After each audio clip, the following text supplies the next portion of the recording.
បាទអញ្ចឹងវិធីសាស្ត្រកុំឲ្យកូនមន់យើង stress កុំឲ្យកូនមន់យើងចកុកកុំឲ្យកូនមន់យើងចឹកគ្នាបាទវិធីសាស្ត្រពូយើងថាគឺយក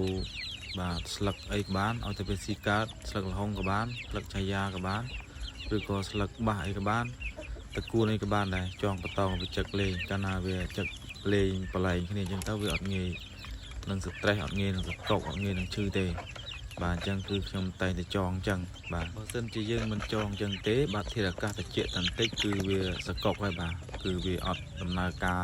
ចងស៊ីចំណីទេអញ្ចឹងកាលណាធាតុអាកាសត្រជាក់ក៏ដោយបាទក្តៅក៏ដោយយើងចងបតងអញ្ចឹងទៅវាធ្វើឲ្យមន់វាចរណាណាបាទវាមិនសូវសកុកអញ្ចឹងទៅវាស៊ីចំណីក៏ស៊ីល្អដែរហើយវាចឹកបានវាបលែងគ្នាដូចខ្ញុំនេះគឺដាក់ចំណីឲ្យស៊ីឆ្អែតគឺខ្ញុំចងបតងវាចឹកលេងអញ្ចឹងណាហើយពេលដែលខ្ញុំចងអញ្ចឹងទៅវាកាត់បន្ថយការចឹកគ្នាជល់គ្នាបាទបើយើងមិនចងអញ្ចឹងទេអាចជល់គ្នាបាទតបៅមុខតបៅមាត់ចឹករយេរយែងឈាមលេមតាមពេញនឹងឯងបើថាចងអញ្ចឹងទៅវាកាត់បន្ថយបានច្រើន